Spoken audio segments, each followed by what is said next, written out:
Wabarakatuh.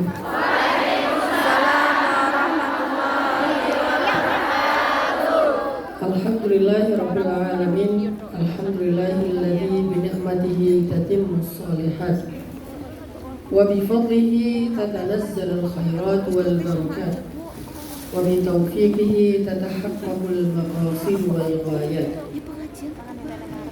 Asyhadu an la ilaha illallah wahdahu la syarika lah wa asyhadu anna sayyidana Muhammadan abduhu wa rasuluhu alladzi la nabiyya ba'dah. Allahumma salli ala sayyidina Muhammadin fil awwalin wa salli ala sayyidina Muhammadin fil akhirin wa salli wa sallim wa barik ala sayyidina Muhammadin fil mala'il a'la ila yaumiddin. Rabbana hab lana hukman wa alhiqni bis salihin.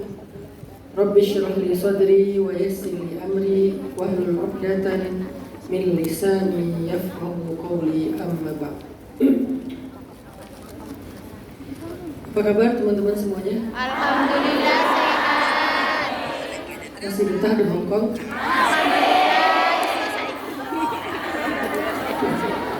Berarti sebetulnya di Hong Kong itu bukan terpaksa ya?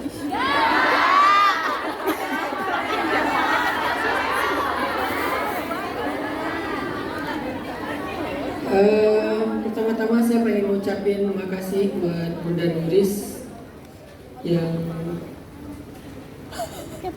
luar biasa ya. Bunda Nuris ini menjadi magnet orang-orang berkumpul dalam majelis zikir. Bukan saya magnetnya, karena kalau Bunda Nuris nggak ada di Hong Kong, mungkin saya juga kayaknya nggak sampai ke Hong Kong. Saya nggak sadar tiba-tiba saya udah ke Hong Kong ini berapa kali ya Bunda? Lebih, udah sering kali lah. Pokoknya saya kalau pengen makan rawon saya ke Hong Kong. Karena rawon ada di Jawa Timur ya. Saya kalau kangen duren ke Hong Kong.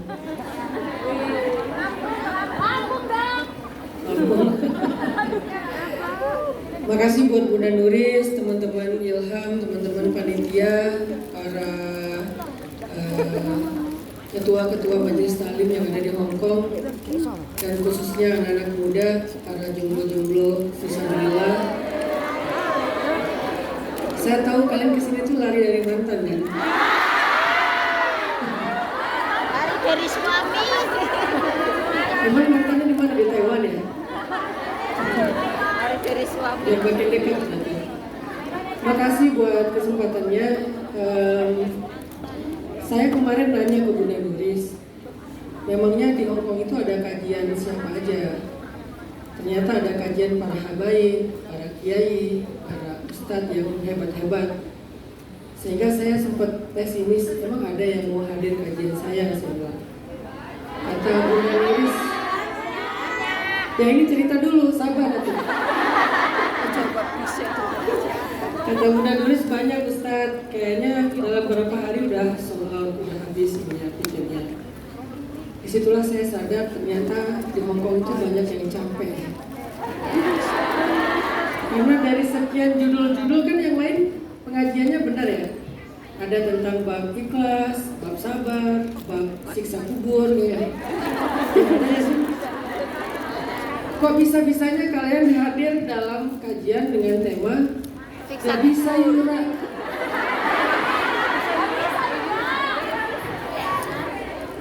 Jadi pas ditanya sama panitia, kamu mau milih yang mana? Ustadz Yura. Siapa Ustadz Yura? Semoga hari ini kita bisa belajar gimana cara mengelola rasa lelah mental atau capek.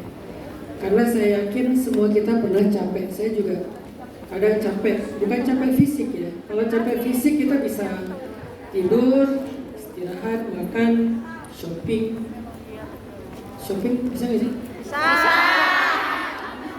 Ya bisa istirahat lah kalau capek fisik. Sama mental. Iya. Bentar saya kepanasan.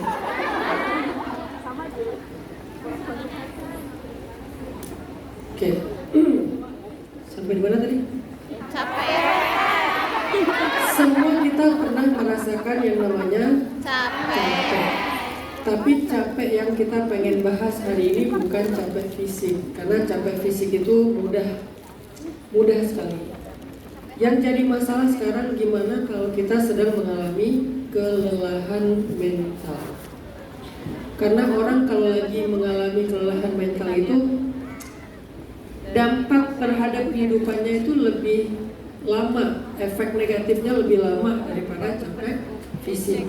Kalau capek fisik, efeknya cuman mungkin dia butuh waktu tidur 2-3 jam atau 8 jam. Tapi kalau capek mental, itu tuh dia bakal nggak produktifnya itu bukan hanya berjam-jam, bisa berbulan-bulan, bahkan bisa bertahun-tahun. Kita kalau lagi capek fisik, nggak produktif paling 8 jam, setelah itu produktif lagi. Setelah kita udah refresh, udah selesai istirahat, pasti kita akan beraktivitas lagi. Kayak misalnya orang capek fisik pulang kerja, istirahat semalaman, besok kerja lagi. Jadi berarti dia nggak produktifnya cuma sekitar 8 jam. Kalau yang capeknya fisiknya. Tapi kalau yang capeknya mental, itu bisa berhari-hari, berbulan-bulan, bahkan ada yang saking lelahnya mental dia tidak produktif dalam hitungan bertahun-tahun. Bisa setahun, 5 tahun, 10 tahun, ada yang bahkan setengah usianya nggak produktif gara-gara dia mengalami kelelahan mental dan dia nggak sadar. Dia nggak sadar kalau dia lelah mental. Tahu-tahu usianya udah sekian, tapi produktivitasnya jauh dibandingkan teman-temannya. Kenapa dia nggak bisa seproduktif teman-temannya? Kenapa dia nggak bisa seeksis orang lain dalam kebaikan? Kenapa dia nggak bisa sebaik orang lain dalam kualitas hidupnya? Ternyata ketika dicari tahu, dia udah lelah mental sejak usia sekian, sejak tahun sekian, sejak beberapa tahun yang lalu. Sehingga dalam fase kelelahan mental yang panjang itu, dia menjadi orang yang sangat tidak produktif, bahkan cenderung ke arah negatif. Makanya kita pengen belajar. Gak bisa Yura, aku udah capek. Capek dalam tanda petik, artinya aku udah trauma, aku udah nyerah, aku udah gak percaya lagi, aku udah takut, aku udah putus asa. Semua ini adalah makna dari capek mental. Banyak ciri-ciri orang yang sedang mengalami kelelahan mental. Biar kita bisa coba cari tahu, apakah saya punya ciri-ciri itu misalnya. Contoh, salah satu di antara ciri orang yang mengalami kelelahan mental itu adalah anxiety, kecemasan yang berlebihan. Segala dicemasin, semuanya bikin dia jadi overthinking. Kalian pernah mencemaskan sesuatu? Seberapa mengganggu rasa cemas itu kepada kalian, itulah indikator lelah atau tidaknya. Kalau cemas segala terhadap sesuatu dan gak mengganggu banget, itu wajar, kita sering cemas. Nanti gimana ya, dia gimana ya, mereka gimana ya, itu kan wajar. Tapi kalau kecemasan ini udah dalam waktu lama gak ada solusi, atau kadang-kadang kita malah mencemaskan hal-hal sepele, hanya masalah-masalah hiburan kita cemasin. Nonton sinetron, drakor, cemas. Nanti endingnya bakal gimana, mati gak ya, gitu kan. Mereka putus gak ya, mereka balikan gak ya, cemas. Akhirnya overthinking mikirin ending dari sebuah drakor. Baca gosip di Lambe Syariah. Ya, apa? Baca gosip di Lambe apa gitu ya. Terus cemas sendiri. Kenapa mereka begini, kenapa mereka begitu, jadi kepikiran, jadi kebawa mimpi. Kadang-kadang kecemasan kita, kecemasan tentang hal-hal yang sebetulnya nggak terlalu berkaitan dengan kehidupan kita, tapi kita cemasin. Atau mencemaskan hal yang kita tuh udah nggak punya kemampuan untuk merubahnya, mencemaskan tentang masa lalu, mencemaskan tentang masa depan yang belum terjadi. Bahkan itu belum terjadi kita udah cemas. Maka orang yang mengalami anxiety disorder atau mengalami kecemasan yang berlebihan, ada serangan kecemasan, berarti dia sedang mendapatkan kelelahan mental. Mental dia butuh rehat. Nanti kita cari tahu gimana cara rehat mental. Kalau cara rehat fisik kita udah tahu, gimana cara rehatnya. Sehingga muncul rasa cemas yang berlebihan, dan rasa cemas ini bikin kita nggak nyaman dalam segala hal. Kita akan terus overthinking dengan segala hal. Kita akan terus memikirkan sesuatu yang bahkan belum terjadi. Bisa jadi nggak akan terjadi sebenarnya. Tapi kita udah terlanjur memikirkan dan mencemaskannya. Sehingga tahu-tahu itu nggak terjadi, kita tapi udah nggak nyaman. Kita udah merasa kecewa duluan. Cemas dengan LDRan, apalagi kalian tinggal jauh. Jangankan yang mungkin baru pacaran, yang udah nikah aja kalau LDRan mencemaskan ya. Iya. Kayak tadi pagi ada yang nanya gimana menanggapi suami yang ganti nomor telepon sampai 3 kali. Saya bilang, kenapa kamu khawatir? Jangan-jangan emang kuotanya habis terus nggak bisa diisi, akhirnya nomornya mati, harus ganti nomor. Jangan-jangan dia ganti nomor gara-gara dia kejebak sama pinjol. Jangan-jangan dia ganti nomor karena dia diganggu sama mantan. Demi kesetiaannya sama kamu, dia ganti nomor. Jangan-jangan kan ada banyak kemungkinan kan? Tapi gara-gara cemas kita udah nggak sanggup berhusnuzon. Sedangkan suuzon itu hanya menyiksa diri kita, tidak menyiksa orang lain. Ini kalian boleh jadikan sebagai quotes of the day. Nggak penting-penting banget sih, tapi nggak apa-apa lah kalian catat. Nggak usah direkam. Mau direkam biar FYP boleh. Tapi syaratnya harus pakai filter yang bagus. Kalau sayanya nggak putih, nggak akan saya repost ya. Apa tadi? Oh, quotes. Ada banyak hal yang terjadi dalam hidup kita sebetulnya lebih kecil dari pikiran kita. Yang membuat hal itu besar itu adalah prasangka kita, anxiety kita, kecemasan kita.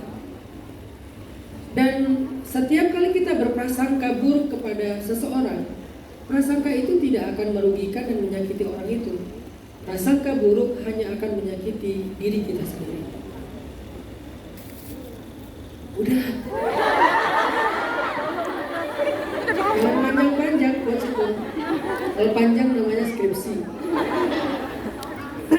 Jadi ketika kita orangnya terlalu anxiety, terlalu cemas, kadang-kadang kita menuruti pikiran-pikiran buruk kita dibandingkan menuruti pikiran baik kita. Jangan-jangan, pokoknya setiap kalimat jangan-jangan lanjutannya adalah suuzon. Jangan-jangan. Semakin banyak kata jangan, semakin bukan jangan makanan ya. Semakin banyak jangan, semakin enak. Apa sih membahas makanan siang-siang? Semakin banyak kata-kata jangan, semakin kalian tertekan. Jangan-jangan mulai tertekan. Atau jangan-jangan makin tertekan. Atau jangan-jangan makin tertekan. Oh benar, jangan-jangan makin tertekan. Jadi semakin sering kalian mengatakan jangan-jangan, berarti semakin kalian anxiety, cemas. Dan kecemasan itu dimulai dari suuzon. Bagaimana kalau ternyata jangan-jangan suuzon kita ternyata benar, Ustaz? Gimana? Ya udahlah, kalaupun dia benar, minimal kalian selama beberapa waktu yang sebelumnya karena menyiksa diri kalian lebih awal daripada seharusnya. Apa untungnya jangan-jangan? Apa untungnya kita suuzon sama orang lain? Mungkin jangan-jangan ada sih. Namanya juga jangan. Dan jangan-jangan enggak relatif. Jadi semakin banyak kita berburuk sangka atau mengatakan jangan-jangan atau jangan-jangan, mungkin emang jangan-jangan dan seterusnya, semakin kita tertekan teman-teman. Itu namanya anxiety, kecemasan.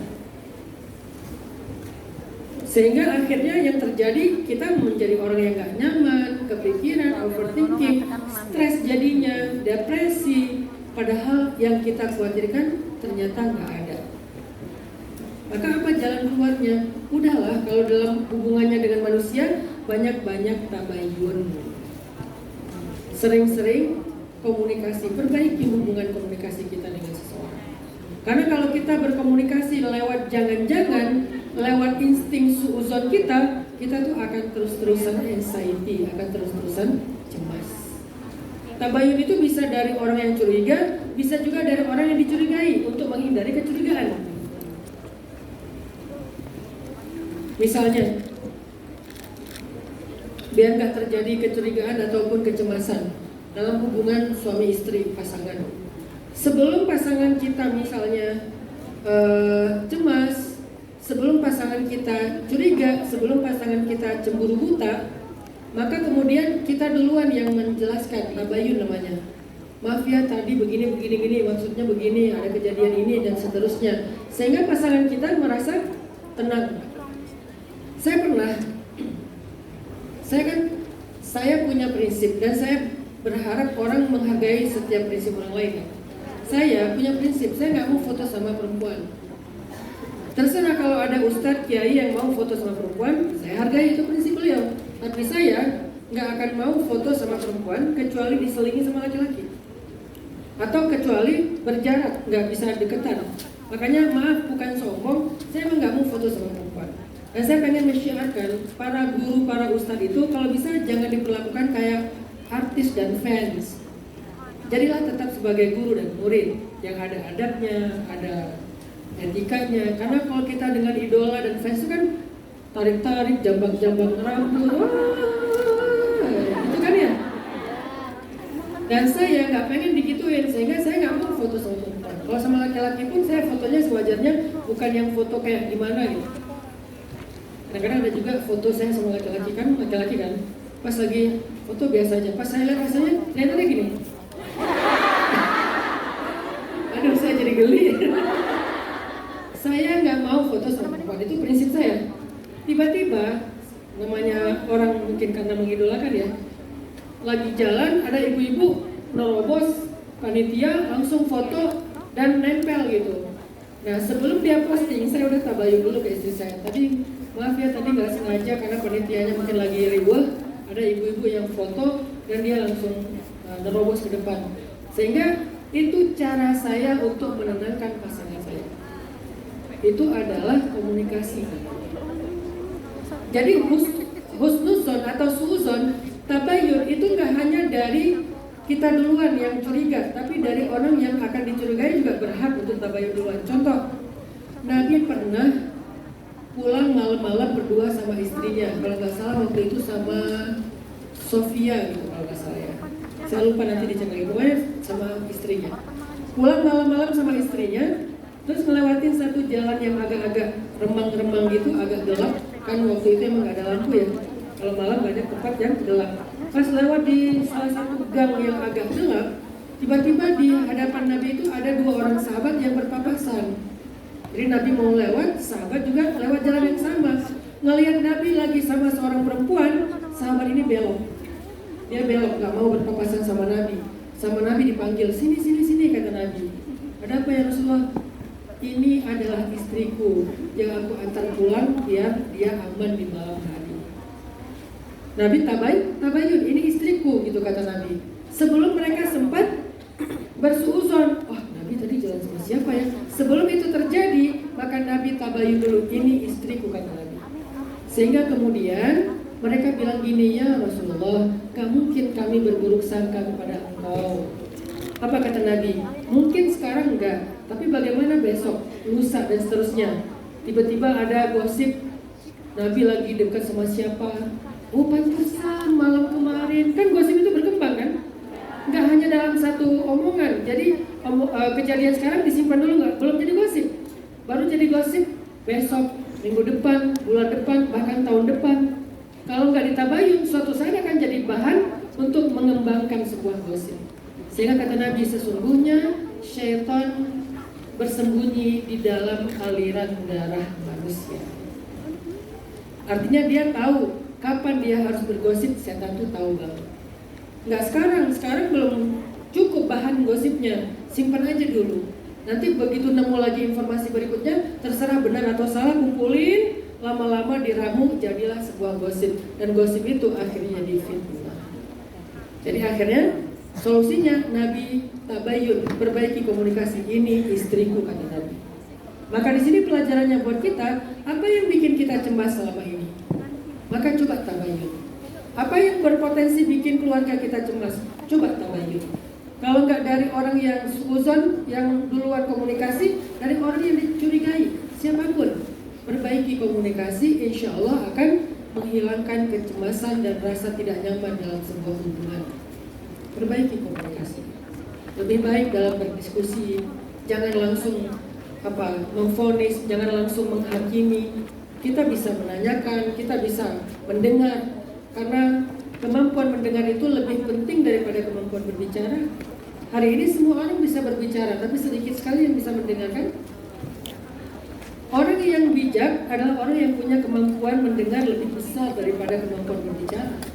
Jadi jangan lihat orang yang bijak itu yang banyak ngomong, kayak penceramah kayak gini nih. Enggak. Kalian kalau mau nilai orang yang bijak, jangan nilai ketika dia di atas panggung kayak gini. Semua orang hebat kalau di atas panggung. Ngomongnya ideal banget gitu. Makanya kemarin pas saya lagi jalan-jalan sama Bunda Nuris, mau beli, waktu itu beli mie ramen ya Bunda ya. Dari mie ramen. Di Hongkong kan banyak tuh yang enak-enak tuh. Sama Bunda bilang, ini Ustaz, enak. Tar dulu, saya langsung buka Google Translate, kan itu bahasa Cina semua. Saya pakai Google Translate, saya cari, ini komposisinya ada apa aja. Ternyata apa coba? Isinya adalah bubuk tulang babi. Salah satu ingredientsnya adalah pork bone powder. Jadi bubuk tulang babi itu salah satu ingredientnya. Saya temukan dengan cari di Google Translate, kan Google Translate itu ada yang pakai kamera gitu kan, foto ya. Tinggal saya bilang ke Bunda, Bun ini nggak halal. Kata Bunda, Ustadz ini harusnya ceramah mah di atas panggung aja. Jangan dalam kehidupan sehari-hari. Kalau saya cuma ceramah di atas panggung, saya pencitraan. Kalau saya cuma bagus ketika ngomong kayak gini, berarti saya munafik. Apakah kalian mau mendengar nasihat dari orang munafik? Ngapain kita dengar nasihat dari orang munafik? Apa arti munafik? Yang nggak sama antara lisannya dengan perbuatannya. Apa yang kita dengar nasihat dari orang munafik?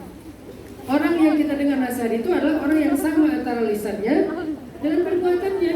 Terserah penampilannya, makanya jangan menilai penampilan. Ini penampilan pada goblok nih, kayak Bob Marley ya. Aliran-aliran Rastafarian reggae gitu. Oke, penampilannya goblok, bajunya flanel baju pantai kayak gini. Hatinya goblok. Jadi jangan lihat pakai sorban kah, pakai kupluk kah, pakai baju gini kah, pakai baju gamis kah. Itu kan semuanya bisa di-setting. Maka selaras nggak antara lisannya dengan perbuatannya, itu yang kita nilai. Makanya saya bilang, kalau kita mau menjadi orang yang baik, lebih dahulukan mendengar daripada bicara. Karena bicara semua orang bisa baik, tapi kemampuan mendengar, lalu kemudian menerima, berdamai, mengalah, berlapang dada, memaafkan, itu nggak mudah, itu nggak mudah. Bahkan seorang ustadz, kiai, habib pun belum tentu mampu. Nggak mudah loh itu kayak gitu. Jadi pertama, ciri orang yang mengalami kelelahan mental itu adalah anxiety, cemas yang berlebihan. Di antara contoh kecemasan itu adalah mencemaskan pasangan, mencemaskan orang tercinta, mencemaskan keluarga, mencemaskan anak, mencemaskan teman kerja, mencemaskan partner bisnis. Lalu apa solusinya? Tabayun. Perbaiki komunikasi dengan pasangan, komunikasi dengan keluarga, perbaiki. Cara perbaikinya, jangan nunggu orang yang curiga untuk nanya duluan. Kadang kita sebagai orang yang berpotensi dicurigai, kita duluan yang menjelaskan. Dan itu jauh lebih baik daripada ketika kita baru ditanya baru kita jelaskan. Itu berlaku dalam kehidupan Nabi, dalam kehidupan sahabat. Makanya ayatnya fatabayyanu, dan perbaikilah komunikasi kalian sejelas-jelasnya. Sehingga anxiety tadi, kecemasan tadi mulai bisa reda. Bagaimana kalau kita cemasnya bukan ke manusia, tapi kepada takdir? Mencemaskan masa depan, mencemaskan keuangan. Bisa nggak ya bayar anak sekolah, bentar lagi mereka mau sekolah, bentar lagi mereka mau SMP, mau SMA, mau kuliah, bentar lagi harus bayar kontrakan. Bisa nggak ya saya melunasi hutang saya setiap bulan nambah, karena saya terlilit hutang pinjol misalnya, yang bunganya aja nambah terus, apalagi pokok hutangnya. Bisa nggak ya? Nah, bagaimana kalau kita mencemaskan takdir dan keadaan? Sebagiannya belum terjadi, tapi kita udah mencemaskannya. Mungkin nggak ya saya dapat jodoh dengan kondisi saya sekarang? Mungkin nggak ya saya punya imam yang hafiz, sementara saya nggak bisa baca Quran? Saya pengen punya imam yang bisa imamin saya sholat, bacaannya panjang-panjang, sementara saya setiap sholat bacanya Al-Ikhlas. Sesekali mau ganti surat, nyasar. Ya kan? Malam ini pengen ganti surat. Ghairil maghdubi 'alaihim waladdallin. Amin. Al-Ikhlas. Alif Lam Mim. Al-Baqarah sebetulnya. Alif Lam Mim.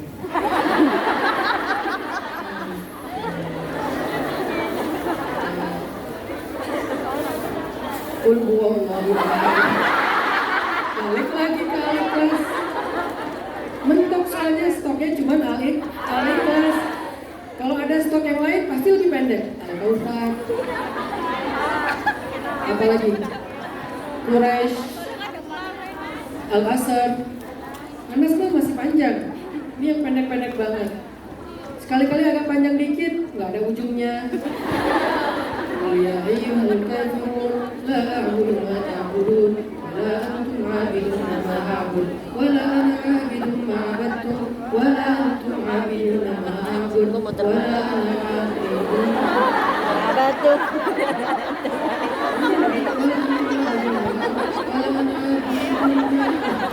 Muter aja di situ. Ya Allah, dengan kondisi saya, mungkin nggak ya saya punya suami yang hafiz, yang rajin baca Quran, sementara saya bukan perempuan yang baik-baik aja, dan seterusnya. Gimana kalau kita mencemaskan tentang masalah takdir? Salah satunya masalah keuangan, karir, kesehatan, jodoh. Ada satu kalimat dari TikTok yang menurut saya relate, tapi agak vulgar kalimatnya. Ini bukan kata-kata saya, disclaimer dulu. Kalimatnya, kalau kalian khawatir tentang jodoh, kalian belum dapat pasangan, jangan khawatir. Bisa jadi calon pasangan kalian sedang mengurus surat cerai.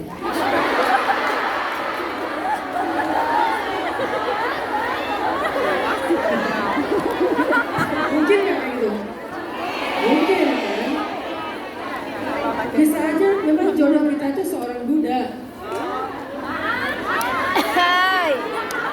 Mungkin. Bisa aja jodoh seorang laki-laki itu adalah janda. Mungkin kan? Nabi Muhammad aja yang istimewa, sempurna, pasangannya seorang janda, tapi janda yang sempurna, janda yang soleha, janda yang cantik, janda yang ideal, yang beda umurnya 15 tahun, bayangin. Coba kalau misalnya kalian ternyata mirip dengan Sayyidah Khadijah nasibnya, berarti kalau kalian umurnya 25 tahun, bisa jadi calon suami kalian sekarang baru kelas 4 SD. Ya kan? 10 tahun kan berarti ya? Kelas 4 SD. Sabar, suami kamu lagi bikin PR. Calon suami kamu lagi bikin PR.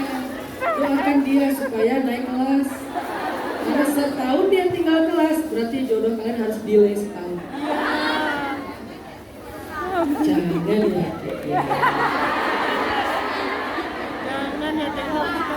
Gimana kalau kita cemas terhadap nasib, takdir, keadaan, hal-hal yang belum terjadi?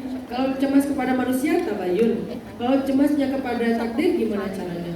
Belajar menitipkan urusan kalian kepada Allah. Titip. Jangan dipikirin sendiri. serahin aja kepada yang lebih mengerti. Jangan diurus sendiri, serahkan aja kepada yang maha mengurusi. Jangan diperjuangkan sendiri, serahin aja kepada yang maha kuasa dan maha mengatur. Dia lebih jago dalam mengatur hidup kita. Serahin aja, titipin.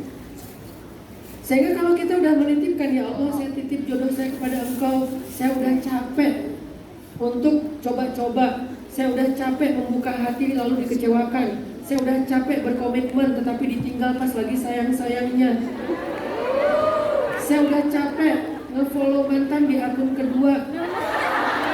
Ya Allah, misalnya ya, titipin, ya Allah aku titip jodoh aku, ya Allah aku titip masa depan aku, ya Allah aku titip masalah aku, ya Allah aku titip keluarga aku, ya Allah aku titip anakku, ya Allah aku titip pasanganku. Engkau sebaik-baik penjaga, titipin sama Allah, gak usah kita yang urus. Karena kalau kita yang pikirin, kita yang mengurus, kita orang yang bodoh dan lemah. Udah gak bisa, gak sanggup, biar Allah aja yang urus. Makanya Nabi SAW bersabda, nah Allah itu idza studi'a syai'an hafizah. Allah kalau dititipkan sesuatu pasti dijaga. Masalahnya kita nggak nitip sama Allah, kita pikirkan sendiri, sehingga overthinking tadi, sehingga anxiety tadi, karena kita pikirin sendiri ini gimana. Kalau nggak nemu jalan keluarnya, kita kayak ngerasa nggak mungkin. Padahal kalau kita titipkan kepada Allah, nggak ada yang nggak mungkin bagi Allah. Kata nggak mungkin itu hanya berlaku untuk manusia. Sedangkan Allah, salah satu sifat 20-nya Allah itu adalah kudrat. Kudrat itu kalau dalam bahasa Asmaul Husnanya qadirun, muridan, kan gitu ya. Kudrat, iradat kan sama kan? Dan Allah berfirman di dalam surat Al-Mulk, wa huwa ala kulli syai'in. Artinya apa? Apa arti wa huwa ala kulli syai'in qadir? Arti wa huwa ala kulli syai'in qadir, Allah bisa apa aja. Gampang, gak usah terlalu formal lah, gimana? Susah dimengerti. Yang sederhana, ala kulli syai'in qadir itu artinya Allah bisa apa aja. Gak ada yang gak bisa.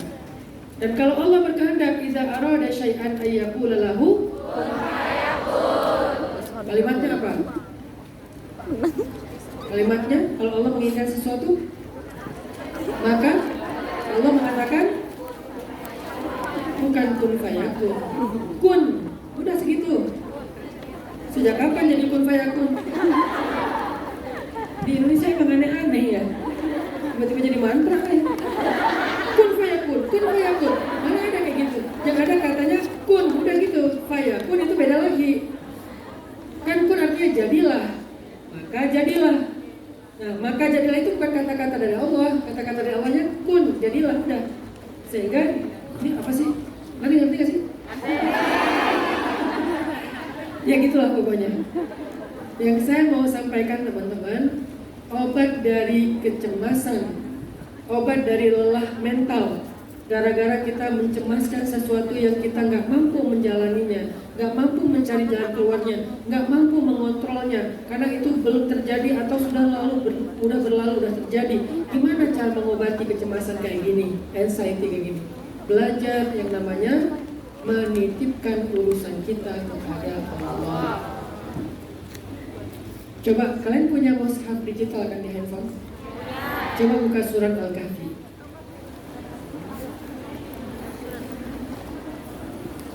Al-Kahfi surat berapa? Surat 18. Oke. Coba buka surat Al-Kahfi ayat, saya cek kan, 1-10. Surat Al-Kahfi ayat 82. Ini bukti Allah kalau dititipin sesuatu pasti dijaga. Allah berfirman di surat Al-Kahfi ayat 82. A'udzu billahi minasy syaithanir rajim. Bismillahirrahmanirrahim.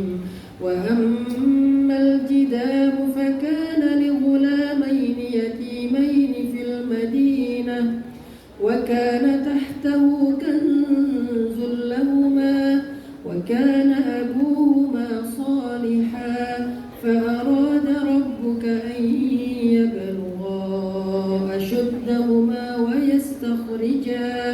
ويستخرجا كنزهما رحمة من ربك وما فعلته عن أمري ذلك تأويل ما لم تستطع عليه صبرا.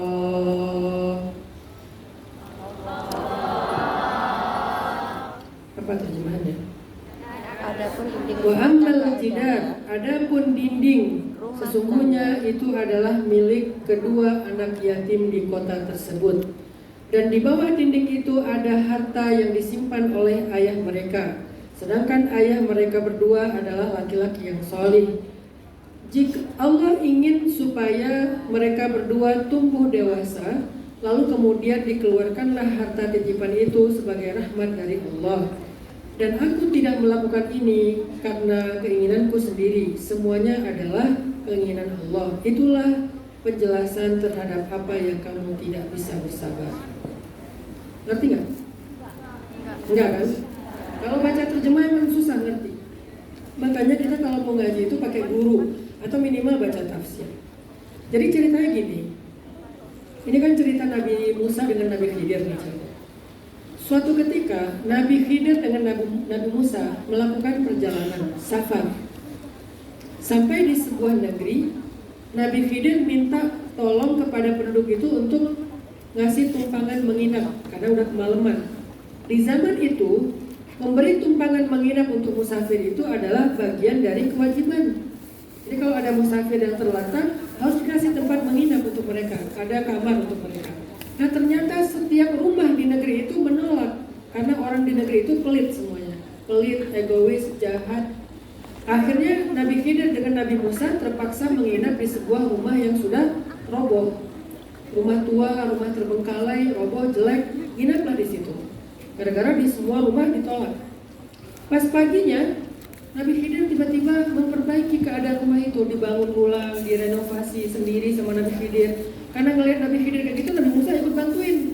Akhirnya mereka berdua ngebangun lagi rumah yang mau roboh tadi sampai menjadi utuh dan baik kembali. Setelah selesai, Nabi Musa nanya kepada Nabi Khidir, "Ya Nabi Allah, kenapa engkau ingin memperbaiki rumah di negeri orang-orang yang pelit ini? Kenapa gak dibiarin aja rumahnya kayak gitu? Kok kamu malah berbuat baik kepada orang yang sudah jahat sama kita?"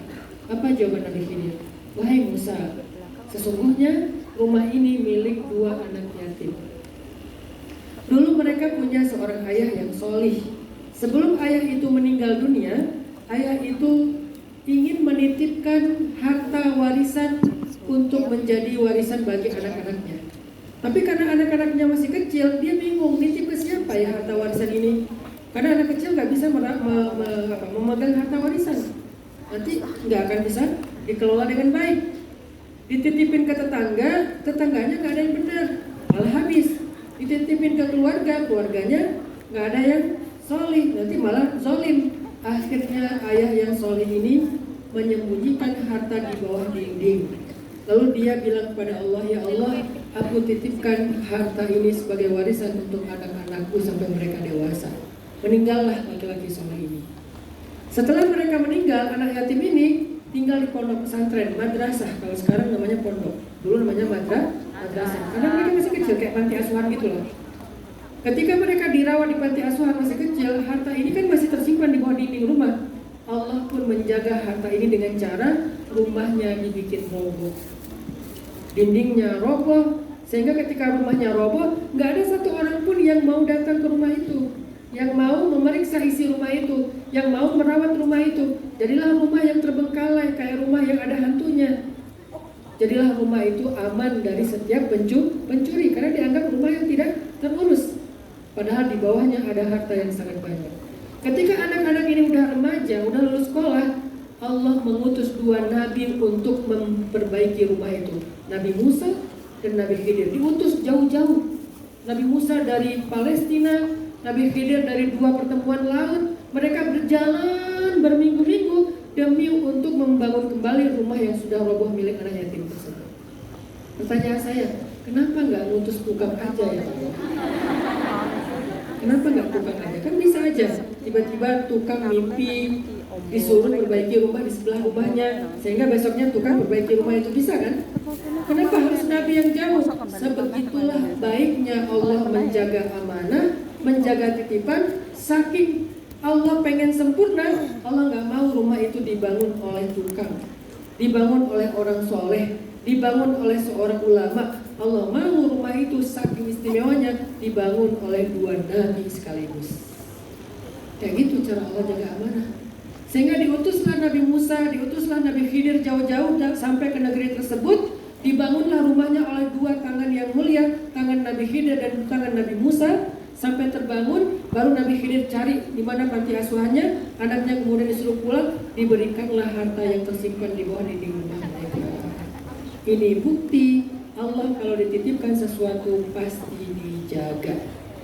Berapa tahun Allah menjaga? Belasan tahun. Dari anak itu masih kecil banget sampai anak itu dewasa. Bagaimana cara Allah menjaga? Merobohkan rumahnya. Lalu bagaimana setelah roboh? Allah utus 2 nabi. Salah satu nabi itu adalah nabi yang sangat kuat. Nabi Musa itu kuat sehingga ngebangun rumah sendiri sanggup. Satu lagi nabi yang misterius, yang tahu di mana rumahnya, ada cerita apa di rumah itu, Nabi Khidir. Kalau nabi yang nggak tahu ceritanya nanti bingung setelah dibangun ngapain ya. Nabi Khidir yang tahu. Sehingga 2 nabi inilah yang Allah utus untuk mengembalikan harta titipan laki-laki soleh itu kepada anak-anaknya. Kata Nabi Muhammad SAW, Allah kalau dititipkan sesuatu pasti dijaga. Jadi titipkan, ngomong ke Allah, ya Allah, saya titip jodoh saya kepada Engkau. Saya nggak tahu siapa yang terbaik untuk jadi imam dalam hidup saya. Tapi kalau boleh, dia adalah laki-laki yang good looking, yang rajin, yang soft spoken, yang ngomongnya pelan, yang ngomongnya tuh kan sekarang laki-laki yang soft spoken itu jadi kayak idola gitu kan. Ya kalau ngomong, kamu kenapa? Kamu kenapa sih? Dia soft spoken, act of service, good looking, tajir, udahlah. Amin. Ya Allah, berikan saya laki-laki seperti itu. Amin. Bukan yang meledak-ledak, yang kalau pakai mic itu pecah speakernya, soft spoken. Kalian titip kepada Allah. Yang laki-laki juga gitu, ya Allah, aku titip yang menutup aurat dengan baik, yang punya sifat pemalu, yang gak banyak bergaul dengan laki-laki. Kalaupun harus bergaul, sewajarnya, tidak berlebihan, tidak ekspresif. Saya kalau kalau saya lagi komunikasi dengan perempuan lewat chat, saya nggak mau pakai emoticon. Dan kita punya komitmen di rumah itu dengan pasangan, kita kalau dengan lawan jenis nggak pakai emoticon kecuali satu. Udah gitu, gini-gini aja terus. Nggak ada yang senyum-senyum, jungkir balik, little love, big hug, nggak ada. Itu hanya untuk pasangan kita atau hanya untuk keluarga terdekat kita. Ya Allah, berikan saya pasangan yang kayak gitu, imam atau makmum. Titipin ke Allah. Karena kalau kalian cari sendiri, nyasar. Kalau kalian cari sendiri, bisa salah. Kenapa? Hari ini kita hidup di zaman pencitraan. Apa yang kita lihat di sosial media kadang bertolak belakang 180 derajat daripada realita. Sosial media, penampilannya, pakaiannya, celananya, sepatunya kayak keren banget gitu kan? Kan sekarang lagi rame tuh penampilan yang nggak relate dengan penghasilan kan ya? Penampilannya tuh kayak wah, kayaknya penghasilannya nih 100 juta. Pas lihat aslinya penghasilannya mungkin berapa? Masih mending si UMR, ini malah jauh di bawah UMR. Tapi penampilannya tuh kayak meyakinkan sekali. Kenapa? Sosial media, apalagi sekarang kita masuk ke era AI. Ternyata dia jago bahasa Arab, padahal hasil AI. Ternyata dia jago bahasa Inggris, ternyata AI. Saya juga curiga kalian jago bahasa Cina kayak AI ya?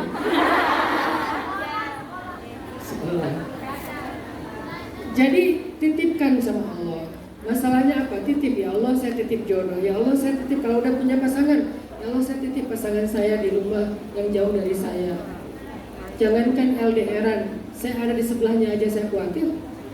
Apalagi sekarang saya nggak ada di sebelahnya. kuatkan iman dia ya Allah, lindungi dia ya Allah dari orang-orang yang ingin merusak rumah tangga kami. Saya titip anak-anak saya ya Allah, semoga mereka jadi ahli sholat, nggak pernah ninggal ngaji, nggak pernah bolos sekolah, supaya mereka menjadi anak yang sholat. Titip. Karena kita nggak mampu mengendalikannya sendiri, mengurusnya sendiri. Jadi cara mengurangi kecemasan tentang sesuatu yang sifatnya takdir, keadaan hidup, titipkan masalah kita kepada Allah. Baca doa ini, boleh kalian rekam untuk dihafal. Kasih. Bentar, Bet. Jangan dihafal. Doa menitipkan sesuatu kepada Allah. Allahumma. Gak usah diulang. Ini bukan TPA. Tinggi-tinggi. Ini dengan contoh ya. Kalian bisa.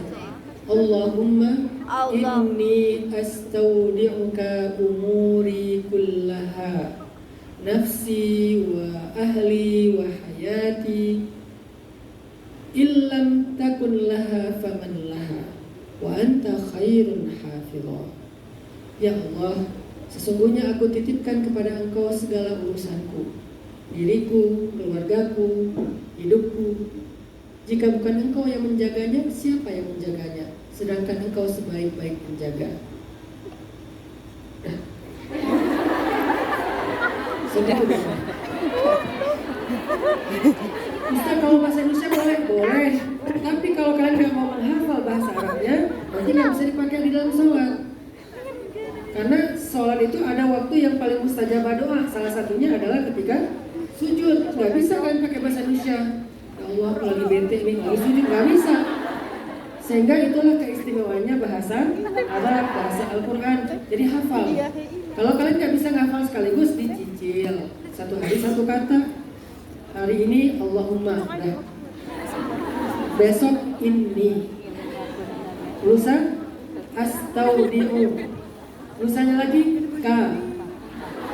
Sehari cuma satu kata. Selama 2 minggu akhirnya tuntas satu doa, udah dipraktekin. Selama belum hafal semuanya, pakai bahasa Indonesia dulu. Begitu udah hafal satu kalimat, praktekin. Ya Allah, Allahumma inni astaudi'uka umuri kullaha, hayati wa nafsi wa ahli wa amali. Terserah, tambahin aja. Dan tutup dengan kalimat wa anta khairul hafidha. Engkau sebaik-baik penjaga ya Allah. Titipin. Sehingga nanti kita akan mendapatkan keajaiban seperti laki-laki solih yang ada di surat Al-Kahfi, yang bertahun-tahun dia menitipkan hartanya kepada Allah, sedangkan anak yang dia tinggalkan masih kecil, bertahun-tahun Allah jaga. Ketika waktunya mengembalikan harta itu kepada anaknya, Allah datangkan 2 nabi yang solih jauh-jauh untuk membangun kembali rumah anak yatim tersebut. Sebaik itulah Allah dalam menjaga amanah dan titipan. Jadi 2 itu ya, cara mengurangi kecemasan. Kalau cemas dengan manusia, belajar memperbaiki komunikasi. Budayakan tabayun. Kalau nggak kita yang tabayun, dia yang tabayun duluan. Kita dengan teman misalnya, tiba-tiba kok dia jadi agak kurang respon ya sama kita, kok dia jadi diam aja ya, jangan-jangan ada masalah nih. Ya udah tabayun aja, kamu lagi sakit, kamu lagi ada masalah, kamu lagi apa, kasih tahu ke aku. Oh enggak, aku lagi, dia juga tabayun, aku lagi nggak enak hati, kemarin aku dengar dari orang kamu gini ya, ngomongin aku ya. Oh enggak, ini salah paham. Udah, jangan baper tapi. Namanya orang tabayun ya, udah tabayun. Tabayun itu bukan menuduh. Tabayun itu pengen tahu kebenaran, makanya dia tanya. Kalau menuduh itu gini, kamu jahat, kamu memfitnah saya, kamu begini. Ini namanya menuduh, itu namanya menghakimi. Tapi kalau tabayun, apakah benar? Kan dibuka dengan kalimat pertanyaan. Kita nanti dengan pasangan juga gitu, jangan gampang baperan. Suami cuma pengen tabayun, kita bilang dia menuduh, kita bilang dia curiga, bukan. Emang hak dia, hak istri, hak suami untuk tabayun. Kecuali dia mengatakan, jadi kamu begini, nah itu baru namanya menuduh. Tapi kalau sekedar benar nggak kalau kemarin begini, benar nggak? Nah kalau enggak, udah selesai. Nggak usah dilanjutkan, jangan gampang baper. Ini namanya tabayun. Dan Allah mengatakan fatabayyanu, bertabayunlah kalian supaya tidak muncul kesalahpahaman di antara kalian. Cara kedua, untuk menghilangkan kecemasan, biar kita nggak gampang capek mental, belajar menitipkan urusan kita kepada Allah. yang paling bikin kita capek itu adalah kita pengen mengurus semuanya sendiri. Padahal kita itu udah ada yang ngurus, Allah. Jadi tugas kita tuh bukan ngurus sebetulnya, hanya menjalani ikhtiar. Hasil itu di tangan Allah, biar Allah yang ngurus hasilnya. Biar Allah yang mengatur gimana endingnya. Kita ikhtiar aja, gak usah difikirkan terlalu berlebihan. Dan ini bukan retorika ya, ini bukan nasihat, cuman narasi doang, ini pengalaman pribadi. Semua kita punya masalah, termasuk saya. Saya kadang dikasih ujian yang ringan, kadang dikasih ujian yang berat. Tapi walaupun ujiannya berat, saya merasa tetap nyaman karena saya tahu ada yang mengurus hidup saya. Dan yang mengurus hidup saya itu maha baik, maha sempurna, maha kuasa. Tenang gak saya? Tenang. Seorang anak kuliah ke luar negeri, kok dia tenang di luar negeri? Karena semua kebutuhannya dicukupkan oleh ayahnya. Kok bisa dia begitu tenang? Ayahnya seorang yang kaya raya konglomerat. Kan tenang. Jadi ketika kita percaya ada yang mengurus kita jadi tenang hidupnya. Yang jadi bikin kita was-was dan berkeluh kesah, kita nggak percaya ada yang mengurus kita lebih baik daripada diri kita sendiri. Sehingga kalau kita ngerasa udah mentok, kita ngerasa gak ada lagi yang bisa memperbaikinya. Padahal ada Allah yang maha kuasa memperbaiki segala keburukan, segala keadaan. Itu yang pertama. Yang kedua, ciri-ciri orang yang sedang mengalami lelah mental. Susah konsentrasi, gampang ke distract. Dia kalau mau melakukan sesuatu itu susah sekali untuk bisa fokus, untuk bisa istiqomah, konsisten. Gampang banget ke distract. Kalau ini hanya masalah sepele, oke. Tapi bagaimana kalau ini tentang tugas-tugas dalam hidup kita? Belajar, bekerja, menjalankan sesuatu amanah. Maka orang yang susah konsentrasi, gampang ke distract, gak bisa fokus dengan sesuatu.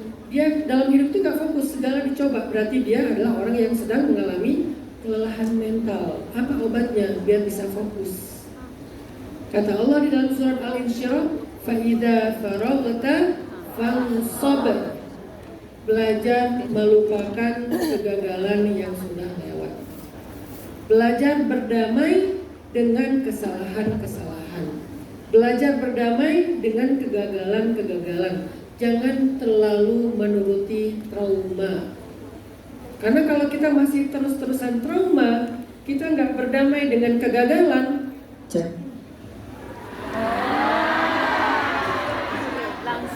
Tapi nanti berubah lagi. Semoga gak berubah lagi. Jangan-jangan. Apa tadi kan? Kalau kita gak bisa berdamai,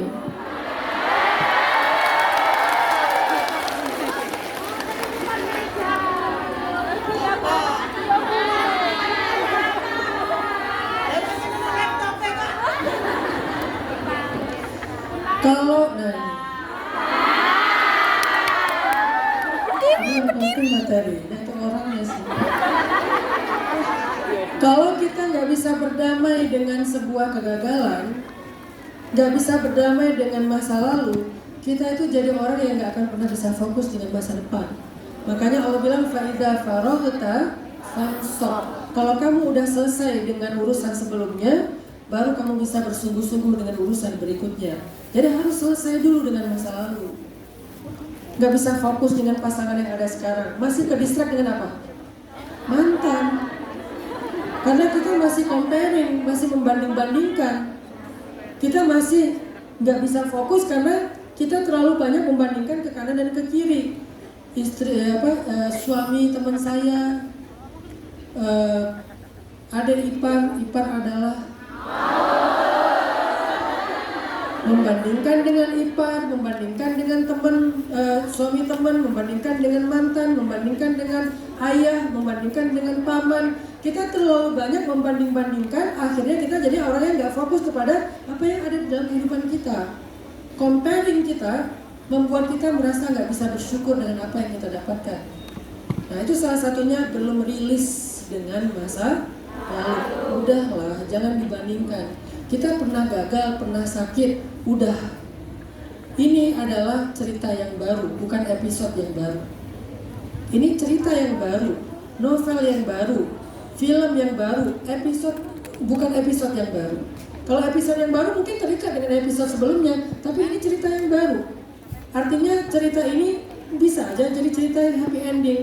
Kenapa kita bawa-bawa dengan cerita yang sebelumnya? Jadi kata para ulama, fa'idha farokta artinya lepaskan masa lalu kamu. Karena dia udah gak bisa diperbaiki. Berdamailah dengan apa yang udah pernah kamu alami di masa lalu. Pernah inner child, luka pengasuhan. Kamu sekarang akan jadi orang tua. Jangan sampai luka pengasuhan itu menghambat kamu untuk menjadi orang tua yang baik. Justru harusnya kamu mengambil pengalaman itu supaya tidak lagi terulang kepada anak kamu. Berdamai dengan masa lalu. Sehingga kita menjadi orang yang lebih fokus dengan masa depan. Fangsoba.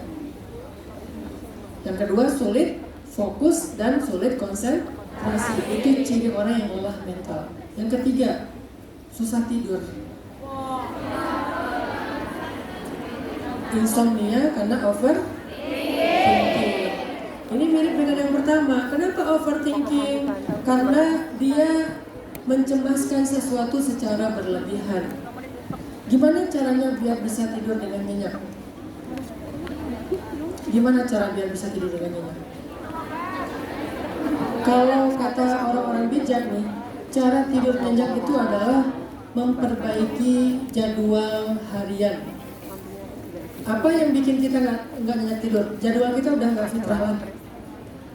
Nanti baca jadwalnya Nabi, bangun jam berapa, tidur siang jam berapa, makannya apa aja, olahraganya gimana, sebelum tidur di malam hari beliau ngapain, maka baru kemudian beliau tidurnya nyenyak. Karena beliau tidurnya nyenyak, 3 jam itu jadi deep sleep. Akhirnya bangun sepertiga malam, gak membuat beliau kekurangan tidur. Ketika pola itu udah benar, insya Allah ternyata itu akan mempengaruhi kepada mental kita. Orang yang tidurnya kurang dari kebutuhannya, atau dia tidurnya banyak tapi nggak kualitas, maka dia akan mengalami kelelahan mental yang lebih berat daripada sebelumnya. Ternyata tidur itu penting. Makanya Allah berfirman dalam Al-Quran, waja'alnal laila apa?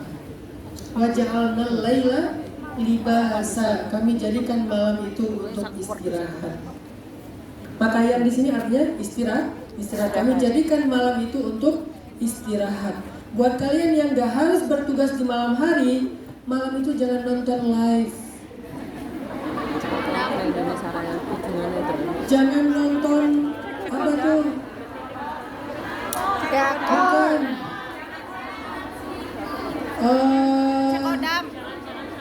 Kita kan punya apa istilahnya? Kodam ya?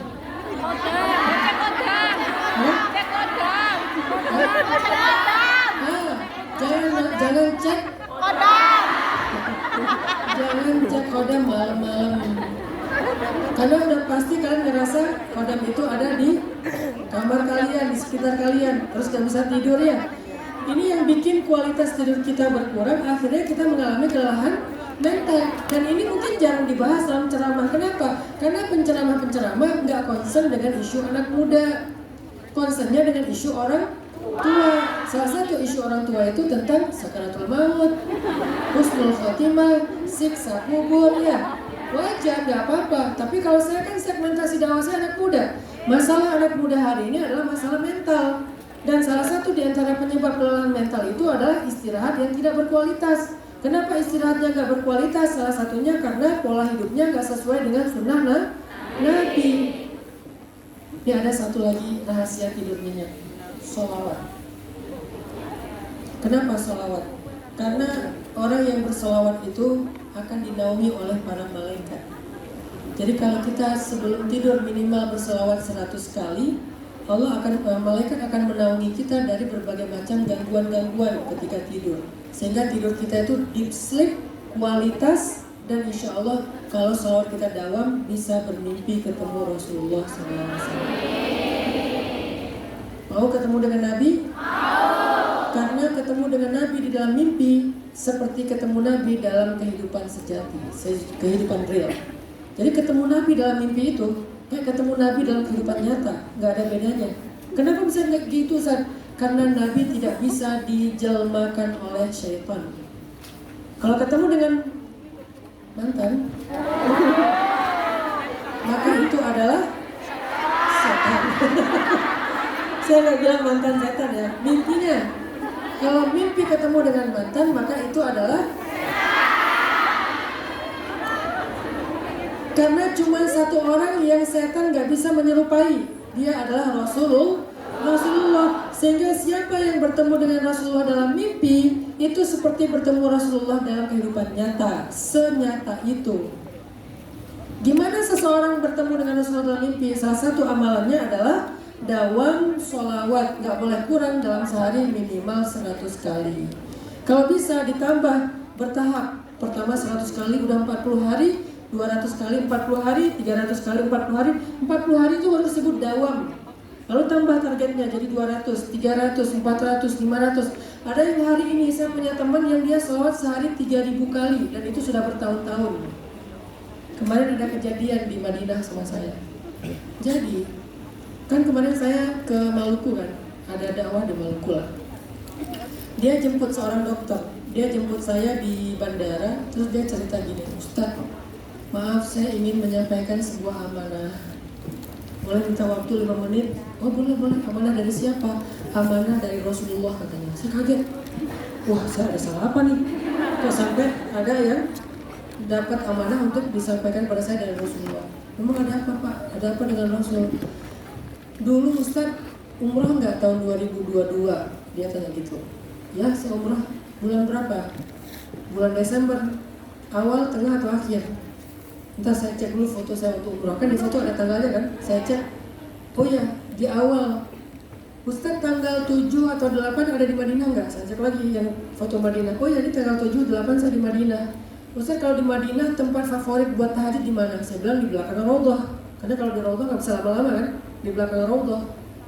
Ustaz punya baju gamis warna-warni nggak yang ala-ala style Maroko? Itu gamis favorit saya. Saya punya gamis semuanya Marokon style. Maroko itu yang ada kupluknya loh belakang. Terus dia warna-warni, garis-garis gitu. Saya nggak suka gamis yang polos. Oh iya itu favorit saya. Oh iya Ustaz, waktu itu Ustaz lagi tahajud di belakang Raudhah, saya di belakang Ustaz. Saya tanya ke jamaah Ustaz yang di sebelah, apakah itu Ustaz Hanan? Mereka jawabnya bukan. Mungkin karena dia ingin melindungi saya ya, dari fans ya. Dia bilang bukan, tapi salah, jadi bohong gitu dalam Masjid Nabawi. Saya kecewa di situ, kok saya dibohongi? Padahal saya yakin tuh Ustaz Hanan. Saya lihat Ustaz Hanan waktu itu lagi sholat sunnah, bolak-balik berdiri, sholat lagi berdiri. Jadi saya nggak mau ganggu, cuma nanya doang gitu. Gara-gara saya kecewa, habis sholat subuh saya pulang melewati kuburan Nabi, makam Nabi, lewat tuh ziarah. Ketika saya di depan makam Nabi, saya ngomong, ya Allah, kalau itu benar-benar Ustaz Hanan, tolong tunjukkan kepada saya buktinya, perlihatkan kepada saya bahwa itu benar-benar Ustaz Hanan dan pertemukan saya dengan Ustaz Hanan. Pas beres hari itu, malamnya dia tidur, dalam mimpi dia ketemu dengan Nabi. Kata Nabi, benar itu Hanan. Masya Allah. Dia kan berarti orang soleh ya, bukan saya orang soleh ya, dia ya, karena yang mimpi kan dia. Dia bilang benar itu Hanan. Bilang ke Hanan, sholawatnya udah aku terima. Waktu itu saya lagi ada masalah. Gak usah dibahas lah, karena ini curhat Ustaz nanti jadinya ya. Viral lagi. Waktu itu saya lagi ada masalah yang lumayan berat. Sehingga saya waktu itu dalam setahun umroh 3 kali. Dalam 2 bulan sekali umroh, 2 bulan sekali umroh. Puncaknya umroh Ramadan. Ketika umroh saya banyak sholawat. Kenapa banyak sholawat? Karena lagi banyak masalah. Saking banyaknya sholawat itu dari mulai tengah malam sampai subuh sholawat terus, berdiri sholat lagi, sholat, sholawat lagi. Pokoknya antara sholat, sholawat. Bilang ke dia, aku titip, dan ini ada satu amanah yang saya nggak boleh sampaikan ke publik. Pokoknya ini rahasia saya dengan dia. Sampaikan ke dia sebuah amanah dari aku. Disampaikan ke dia, oh itu ya maksudnya. Ya udah. Nah di sini saya belajar, ternyata orang kalau mau ketemu dengan Nabi itu bisa. Orang kayak dia, seorang dokter, ternyata ketika dia ada masalah, dia ngadu kepada Allah, lalu Allah mengutus Nabi untuk ngasih tahu kepada dia, sehingga dalam mimpi dia ketemu dengan Nabi. Sekeren ini dokter tersebut. Saya belajar dari dia, dokter amalannya apa? Sholawat Ustaz. Sehari berapa? Gak kurang dari 1000. Dan saya lupa dia bilang 1000 apa 3000. Pokoknya banyak di atas 1000. Sementara saya bisa 1000 tapi gak bisa setiap hari. Kalau saya lagi sibuk, kadang-kadang 300, kadang-kadang 200, kadang-kadang lebih atau kurang dari itu. Artinya ada orang yang sudah sebegitu dawamnya sholawat, Sehingga ketika dia punya masalah, Allah langsung menolong dia dengan cara-cara ajaib. Selain tidurnya nyenyak. Jadi yang kedua, belajar untuk mendapatkan tidur yang berkualitas. Dan tidur yang paling baik itu adalah tidurnya orang-orang yang solih, di mana tidurnya adalah ilham. Tidurnya bukan istirahat, ilham, bayangin. Jadi tidur dapat ilham, tidur dapat ilham. Kita tidur, bangun, masalah, salah, leher, kebanyakan kesini ya. Kalau kita bukan orang soleh, tidur, bangun, banyak masalah. Kalau mereka sebelum tidur masalah, bangun dari tidur dapat jalan keluar. Imam Al-Ghazali, kalau Imam Al-Ghazali kan sering dengar kan? Salah satu ulama besar Islam lah. Pernah ditanya sama, pernah difitnah. Sebelum tidur beliau berdoa, ya Allah, saya difitnah. Coba saya minta tolong bersihkan nama saya. Malam itu ketika beliau tidur, beliau bermimpi. Dalam mimpinya beliau ketemu dengan orang yang memfitnah beliau. Ternyata orang yang memfitnah beliau malam itu juga mimpi. Dalam mimpinya ketemu dengan Imam Al-Ghazali. Jadi mimpinya nyambung. Enak ya kalau mimpinya jamaah. Kita bermimpi, fulan juga bermimpi dengan yang sama. Di dalam mimpi kita bareng. Ini luar biasa nih mimpinya. Imam Al-Ghazali mimpi, laki-laki itu mimpi. Laki-laki itu bermimpi ketemu Imam Al-Ghazali. Lalu di sebelah Imam Al-Ghazali ada Rasulullah, ada Abu Bakar, ada Umar. Imam Al-Ghazali bilang kepada Rasulullah, ya Rasulullah, hadzal rajul yu'dhini wa yubghiduni. Laki-laki ini menyakiti saya dan memusuhi saya, Rasul. Dia memfitnah saya. Kemudian Rasulullah mengatakan, a'tini siyad, kasih saya cambuk. Akhirnya dia kasihlah cambuk oleh Imam Al-Ghazali kepada Rasul. Maka Rasul pun mencambuk punggung laki-laki yang memfitnah Imam Al-Ghazali. Sampai kemudian laki-laki ini sadar dari mimpinya dan dia pegang punggungnya, banyak bekas cambuk dan dia merasakan sakit. Padahal dia mimpi dicambuk, tapi cambukannya kerasa bahkan dalam kehidupan nyatanya. Datanglah dia besoknya kepada Imam Al-Ghazali, dia minta maaf dan setelah itu dia menjadi murid dan pembelanya Imam Al-Ghazali. Kok bisa orang soleh itu tidurnya kayak gitu? Karena mereka adalah orang-orang yang sebelum tidur zikir, sholawat. Bukan sebelum tidur scrolling. Kenapa tidur kita nggak berkualitas? Karena sebelum tidur kita scrolling TikTok, scrolling IG, Facebook, YouTube, short video, cek kodam sebelum tidur. Sementara sebelum tidurnya orang soleh kayak Imam Al-Ghazali adalah zikir dan sholawat, sehingga tidurnya ilham, tidurnya kita masalah mimpi buruk. Ini tentang masalah fokus, masalah kesulitan tidur. Yang berapa ya? 4 ya. Ciri orang yang mengalami kelelahan mental kata para ulama adalah, ini di jam berapa? Oke, satu lagi aja deh. Orang yang mengalami kelelahan mental itu salah satu cirinya adalah dia kehilangan semangat dalam aktivitas hidupnya. Segalanya malas, mau ini mager, mau itu mager, segalanya mager. Gak bergairah untuk melakukan apapun, gak mau punya cita-cita, gak mau punya harapan, gak mau memperbaiki keadaan. Dia pasif aja, mager aja, berarti dia mengalami kelelahan mental. Apa obatnya? Orang yang mager gini obatnya apa?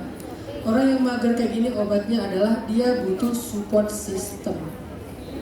Itulah pentingnya teman-teman yang soleh.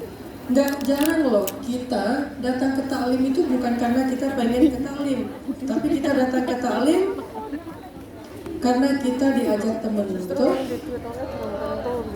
Hal-hal yang positif yang banyak kita lakukan itu tuh gara-gara support system kita mendukung. Dia ngajak, kadang-kadang setengah maksa, terus udah gitu nemenin, udah gitu memotivasi, kadang-kadang malah memodalin, kadang-kadang malah bantuin.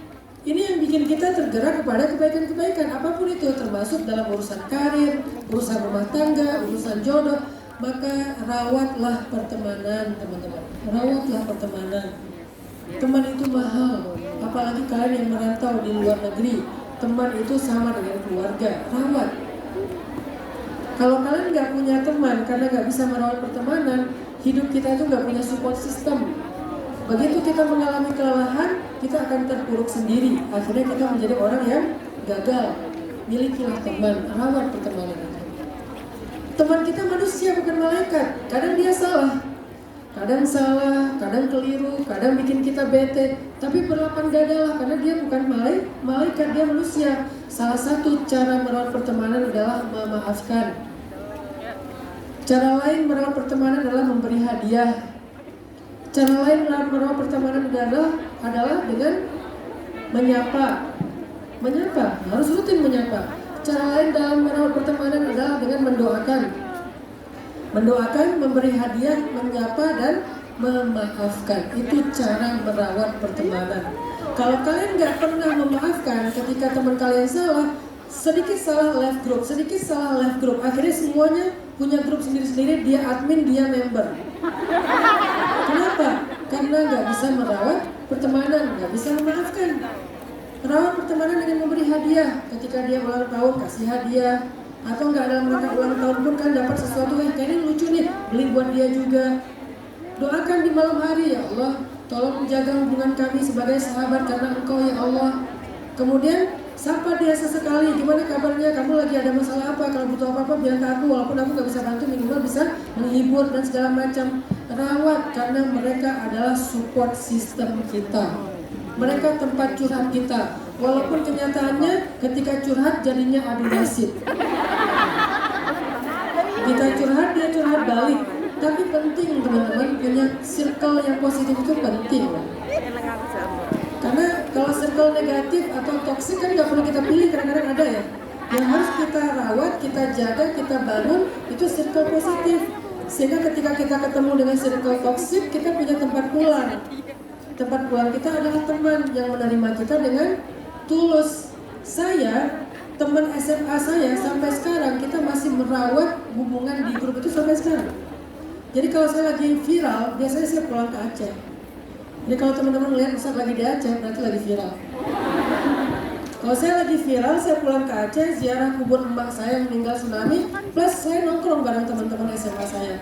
Kita diving, kita berenang, kita ngapain, agak lucu-lucuan. Itu bagian dari cara saya merehatkan mental saya, punya teman. Nah, mereka lah yang akan menggairahkan saya kembali. Mereka lah yang akan membuat saya bangkit lagi setelah tadi udah mager banget, malas ngapa-ngapain. Mereka yang membangkitkan semangat. Penting teman-teman itu. Makanya dalam Islam disebut dengan as-suhbah sholihah, pertemanan yang soleh. Al-mar'u ala dini khalili, seseorang tergantung teman dekatnya. Semoga beberapa tips yang saya berikan ini bisa menjadi life hacks kita. Pertama, kalau kita sedang merasa capek dengan urusan hidup kita, sehingga kita muncul rasa cemas berlebihan, obatnya 2. Tabayun, perbaiki komunikasi dengan manusia. Yang kedua, belajar menitipkan urusan kita kepada Allah. Terus kalau kita ngerasa capek, akhirnya kita nggak bisa fokus dengan apa yang kita kerjakan. Belajar berdamai dengan kesalahan. Jangan takut berbuat kesalahan. Belajar berdamai dengan masa lalu. Masa lalu itu nggak harus selalu terulang. Apa yang sudah terjadi, udahlah terjadi. Masa sekarang cerita yang baru. Mungkin ceritanya akan berbeda. Mungkin ceritanya akan jauh lebih baik. Berharaplah yang baik-baik.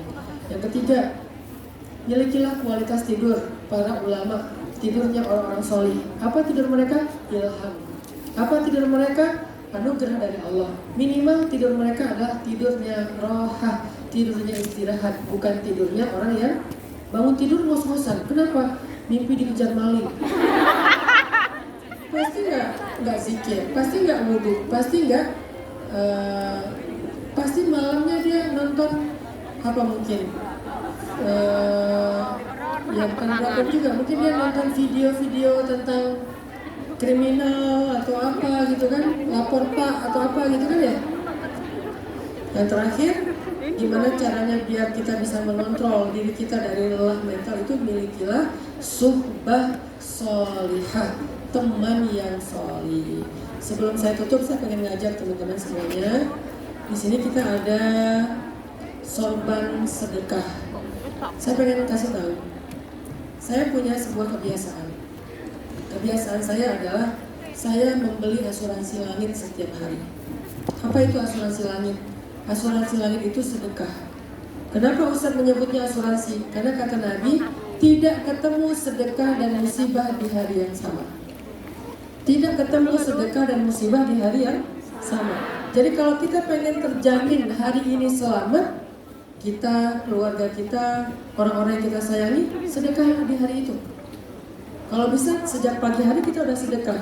Niatkan untuk diri kita dan keluarga kita. Saya selalu setiap pagi itu sedekah, saya niatkan untuk saya, keluarga saya, istri dan anak-anak saya, dakwah saya, urusan saya titipin ke Allah dengan cara sedekah. Yang tadi poin pertama titip, tapi cara nitipnya sedekah.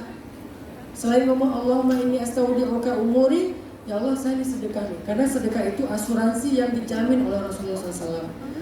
Kalau kita udah sedekah harian, sekarang lanjutkan sedekah mingguan hari Jumat, lalu sedekah bulanan, lalu sedekah tahunan, dan semuanya itu diniatkan untuk diri kita dan keluarga kita. Nah hari ini kita ada program sedekah, sorban sedekah yang akan dipakai buat kebutuhan dakwah. Bisa dakwah di Hong Kong, bisa dakwah di Indonesia.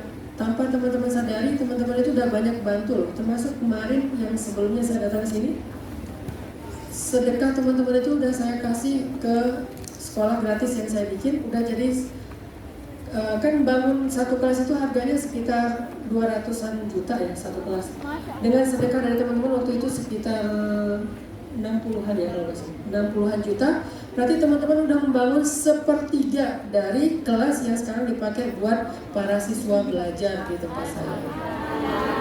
Jadi bisa di Indonesia, bisa di Hong Kong, bisa di Palestina, bisa untuk kebutuhan dakwah. Jadi tanpa kita beramal pun diam-diam kita lagi jalan-jalan di Mongkok, tapi pahalanya nggak ngalir. Kok bisa pahalanya ngalir?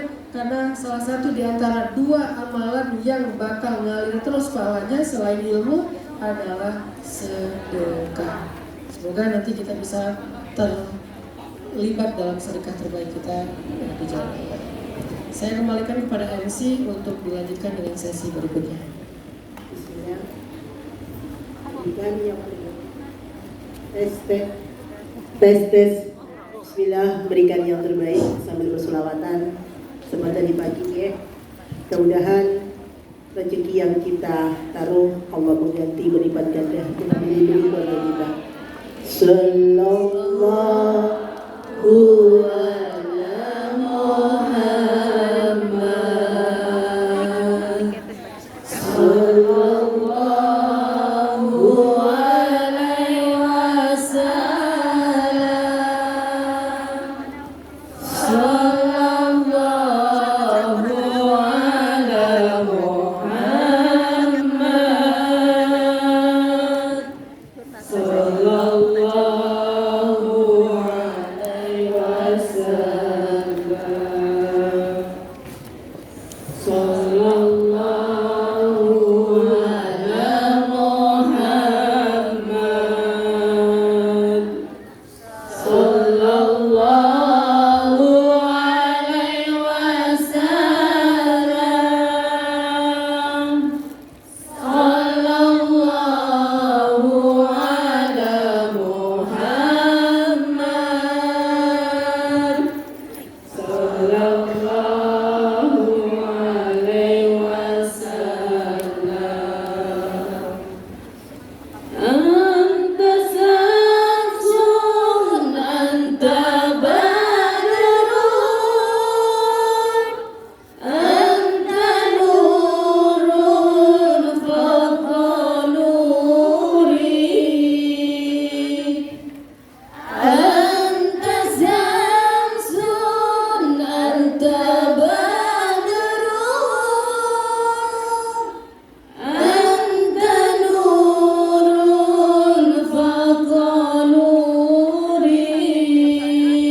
yang tak terhingga.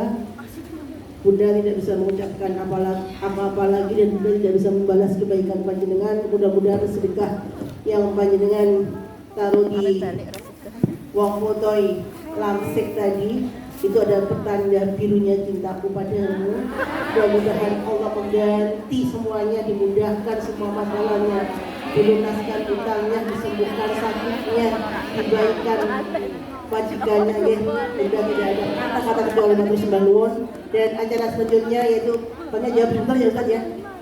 Tanya jawab, selain tanya jawab yang ada di surat cinta ya kan, ada pertanyaan.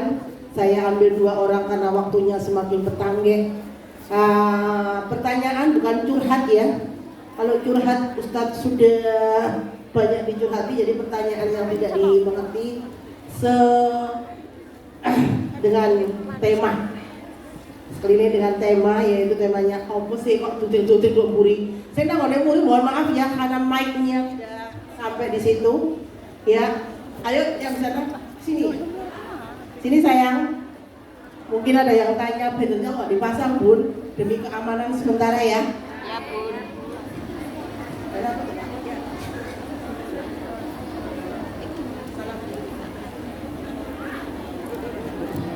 Assalamualaikum warahmatullahi wabarakatuh.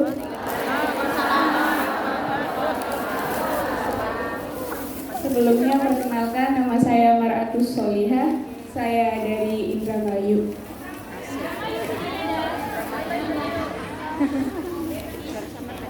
Ya, sebelumnya juga saya ingin mengucapkan syukur alhamdulillah karena diberi kesempatan untuk bisa menghadiri hari yang baik ini. Tapi sebelumnya saya ingin sedikit cerita Ustaz.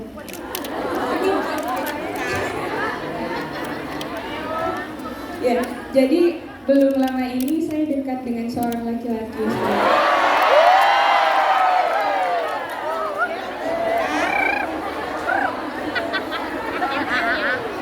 Saya nggak tahu apa yang membuat saya sangat mencintai laki-laki itu. Mungkin karena saya sudah menaruh banyak harapan sama dia, jadi sakitnya terasa Ustaz. Apalagi ketika saya menyadari bahwa oh ternyata saya bukan wanita yang dia inginkan.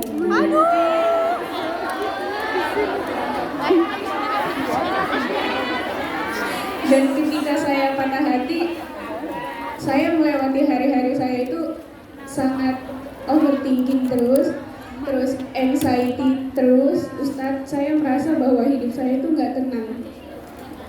Dan ketika saya merasa tidak tenang itu, saya selalu berusaha untuk beristighfar, Ustadz. Ternyata intensitas beristighfar itu akhirnya mendorong saya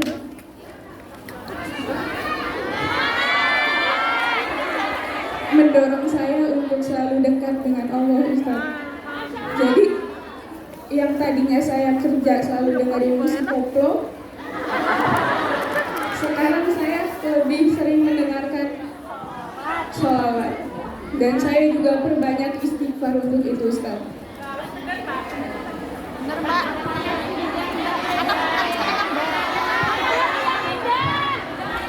Ini yang paling penting, Ustaz. Dari situ saya seperti sadar bahwa oh mungkin ini adalah teguran Allah kepada saya karena saya terlalu mencintai makhluknya gitu. Dan akhirnya dari situ saya mendekatkan diri saya bahwa Bismillahirrahmanirrahim, ya Allah, saya niatkan saya ingin lebih dekat dengan Engkau.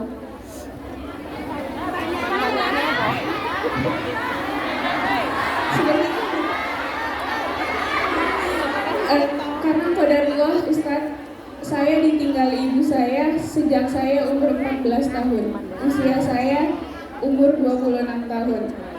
Dan selama itu, selama hampir 12 tahun, saya hidup sebatang kara, Ustaz.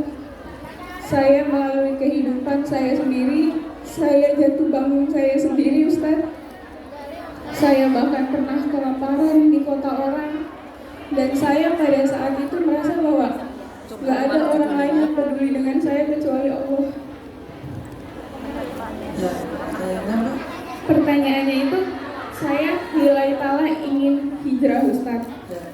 tapi bagaimana caranya agar saya bisa istiqomah.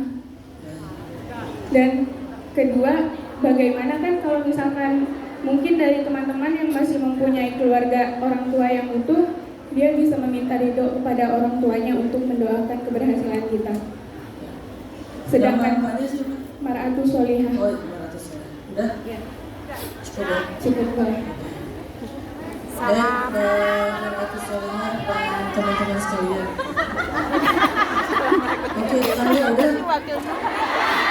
Tetangga ini bisa dengar curhat langsung jadi gosip sedesa ya. Oke, apa pelajaran yang kita dapat dari Mbak Mar'atus Solihah? Pelajarannya adalah kadang kita diuji dengan kehilangan cinta makhluk untuk mendapatkan cinta Allah yang jauh lebih berharga. Seolah-olah Allah bilang gini, hambaku, selama ini kamu habiskan semua perhatian kamu untuk dia. Tapi lihat, ketika kamu diabaikan, siapa yang peduli sama kamu? Aku kan? Dan Alhamdulillah, dengan ujian Mbak Mar'atus Solihah, Mbak Mar'atus Solihah dikasih taufik oleh Allah untuk justru kehilangan sebuah cinta, tapi mendapatkan cinta yang lebih besar. Harusnya itu bersyukur, itu bukan musibah. Kehilangan satu cinta yang kecil, tapi mendapatkan cinta yang besar. Nanti di dalam cinta yang besar ini Allah sediakan cinta-cinta yang berlimpah. Jadi Mbak Mar'ah bukan seorang yang sedang diuji, tapi seseorang yang sedang diberikan anugerah melalui ujian. Mata hati yang indah. Gak ada sih. Tetap sedih ya, patah hati. Tapi minimal fa'inna ma'al usri. Usrinya Mbak Mar'ah itu adalah ternyata bukan dia pilihan laki-laki tersebut, diabaikan.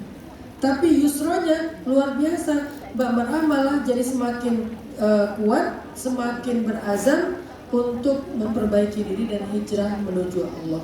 Artinya Mbak Mar'ah mungkin belum mendapatkan cinta seseorang di antara makhluk, tapi Mbak Mar'ah insya Allah mendapatkan cinta Allah. Dan di dalam cinta Allah itu nanti Allah akan sediakan cinta-cinta makhluk yang indah.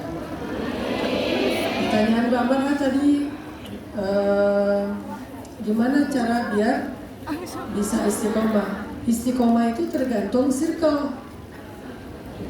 Ini di sini juga ada yang nanya tadi di kertas, gimana cara biar istiqomah dengan satu amalan? Circle kita harus yang sefrekuensi. Kita nggak bisa hidup istiqomah sendiri. Istiqomah itu harus dengan jamaah. Makanya saya bilang tadi, rawatlah pertemanan yang positif. Jagalah dan bangunlah pertemanan yang solihah. Insya Allah itu akan mendukung istiqomah kita. Terus bagaimana cara kita dapat doa dari orang tua? Telepon bisa, WA bisa. Gampang kan ya sekarang ya? Gak harus pulang. Kalian sering-sering komunikasi, minta doa dari orang tua. Karena doa orang tua itu, terutama doa ayah, itu ajaib. Allah. Nah, sebelum saya kasih kesempatan orang tua, saya baca dulu beberapa pertanyaan di sini ya. Ustadz, apa jalan keluar untuk pernikahan yang sudah sering mengucapkan talak lebih dari 3 kali? Kemudian dia juga selain mentalak lebih dari 3 kali berselingkuh. Kemudian dia juga KDRT. Jawaban saya satu aja, dia bukan jodoh kamu, dia adalah ujian dalam hidupmu. Jadi hadapilah dia seperti seseorang yang menghadapi ujian. Dia bukan jodoh. Nanti insya Allah setelah ujian ini kamu akan mendapatkan jodoh yang lebih baik insya Allah.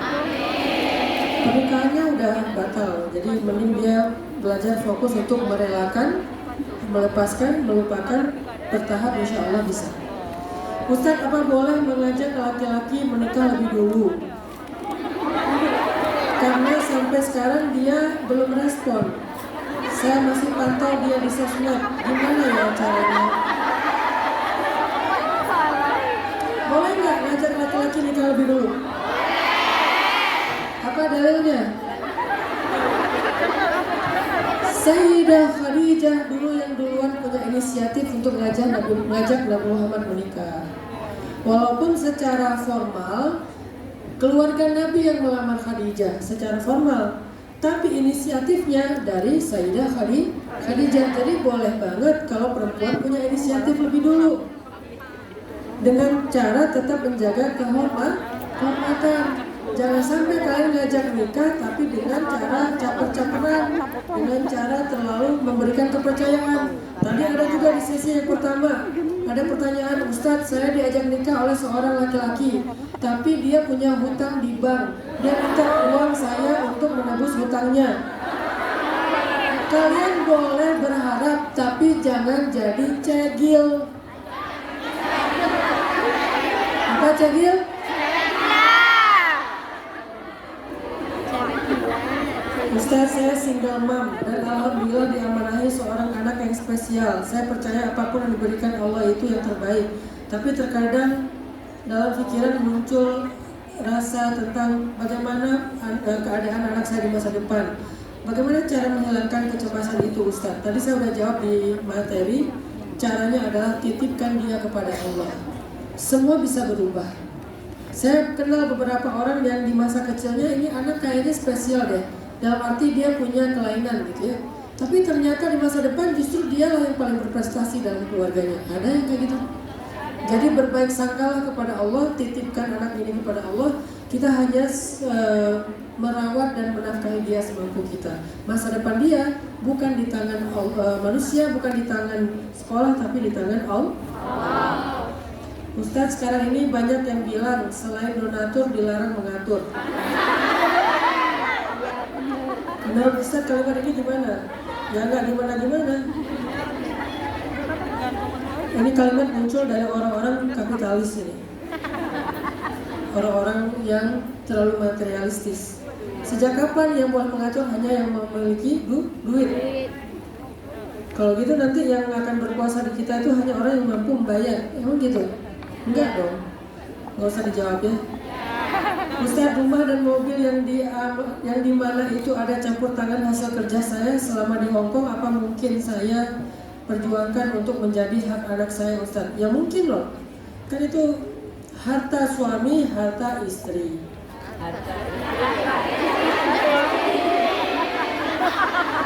Bukan saya yang ngurusin kalimat itu ya. Perempuan tidak punya kewajiban menafkahi, sehingga kalau dia punya harta, kalau dia punya harta, maka itu akan menjadi hak dia sampai mereka sepakat untuk membelanjakannya bersama-sama. Kalau enggak, maka itu hak istri. Ada yang mau masuk Islam sekarang? Ya. Iya. Silakan maju ke depan. Tadi yang mau masuk Islam mana? Pergi. Yang mau ngomong Islam tadi siapa? Ya sudah ya, udah saya panggil lo ya. Udah saya panggil lo. Selesai? Udah Mbak. Panjenengan. Tes.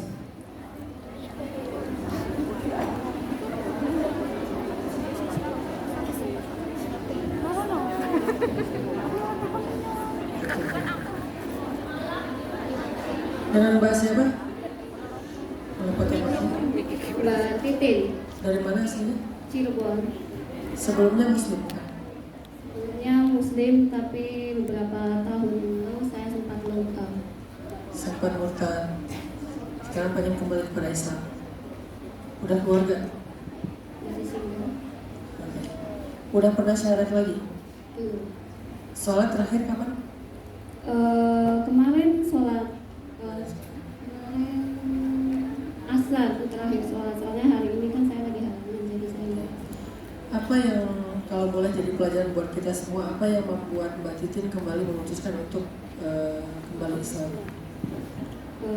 mungkin karena dorongan dari orang tua, terus karena kan sebelumnya alasan saya waktu itu karena ada suatu hal yang benar-benar broken lah. Saya tidak ada support system dan dari pihak keluarga pun waktu itu tidak ada yang mendukung. Mungkin sudah lumrah ya kalau orang tua kami para TKW sini mereka hanya menanyakan rumah, tidak ada nanya kabar. Saat itu saya gimana ya?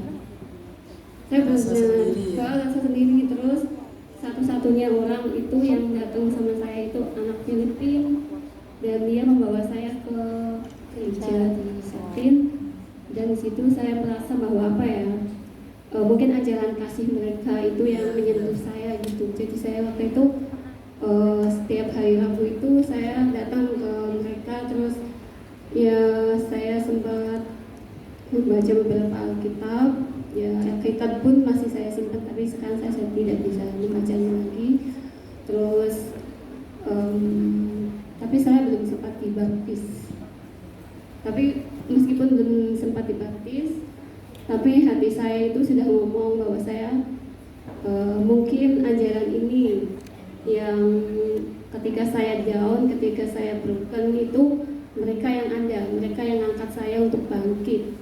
Tapi setelah itu mungkin 1 tahun setelah saya meyakini agama yang baru, dalam diri saya mungkin karena waktu dari kecil itu ajaran agama dari orang tua itu sudah kuat. Jadi meskipun saya sudah Muslim, sudah look out, tapi dalam hati saya itu ya kalau misalkan apa ya, kalau misalkan makan itu saya tetap berdoa Bismillah gitu. Jadi waktu saya ragu kan, ini agama apa yang saya anut. Akhirnya saya memutuskan untuk maksudnya untuk mempercayai keduanya, alias saya agnostik. Sampai akhirnya tahun lalu saya sempat pulang cuti selama 6 bulan, tahun 2019 selama 6 bulan. Terus saya cerita orang tua saya sih ya maksudnya enggak melarang gitu, terserah karena kamu kan sudah dewasa. Cuman saya melihat sendiri bapak saya itu seorang imam, dan di situ saya melihat bapak saya mengimami di musola gitu. Saya terketuk, bapak saya itu segininya gitu percaya sama Tuhannya, dan bapak saya itu membesarin saya itu benar-benar yang tulus. Dan akhirnya saya memikirkan ngomong sama orang tua, nih saya mau kembali. Kata ibu saya, kalau kamu mau kembali kamu harus syahadat. Tapi waktu itu saya belum siap sampai akhirnya baru tahun ini ada suatu musibah. Yang pertama itu mungkin mohon maaf, dulu saya sangat suka pakaian terbuka.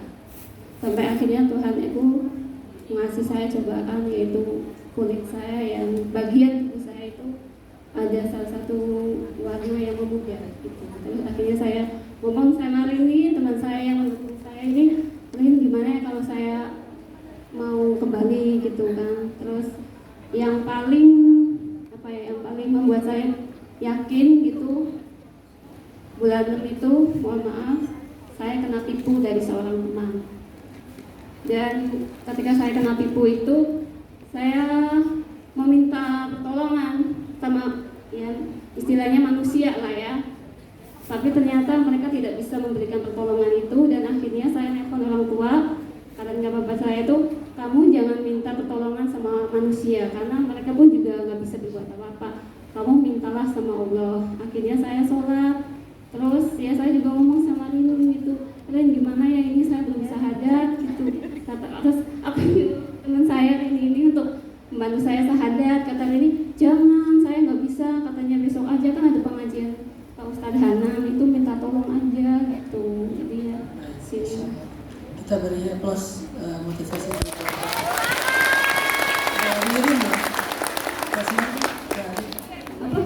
Titin. Itu salah satu contoh teman-teman yang tadi saya sampaikan, pentingnya circle support system, suhbah solihah. Tadi Mbak Titin karena ada temennya Mbak Rini. Udah gak konsen, saya lelah batin. Mbak Titin sama Mbak Rini ya. Jadi hari ini kita ingin menjadi saksi untuk saudari kita Mbak Titin untuk kembali kepada Islam. Semoga persaksian kita menguatkan beliau, doa-doa kita menjadikan beliau lebih istiqomah dan lebih ikhlas. Mbak Titin pasti udah hafal kan kalimatnya ya, tinggal diikuti aja. Asyhadu an la ilaha Asyhadu an la ilaha illallah illallah wa asyhadu anna wa asyhadu anna Muhammadan abduhu wa rasuluh. abduhu wa rasuluh. Asyhadu an la ilaha illallah Asyhadu an la ilaha illallah wa asyhadu anna Muhammadan rasulullah. wa asyhadu anna Muhammadan rasulullah. Allahumma taqabbal insyaallah. Hari ini adalah hari Mbak Titin kembali dilahirkan seperti anak bayi lagi. Semoga Mbak Titin bisa fokus kepada yang baru dan berdamai dengan masa lalu, dan mulai sekarang semoga Mbak Titin tidak lagi berputus asa terhadap rahmat Allah.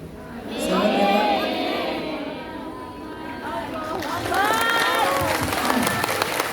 Terima kasih. Bersama satu saudara kita kembali di jalan Allah, dan mudah-mudahan Pak Titin istiqomah ya.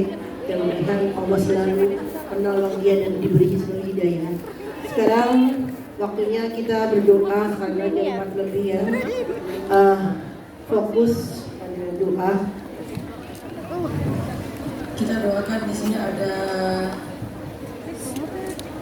Mbak Siti Komariah yang ketelan jarum betul,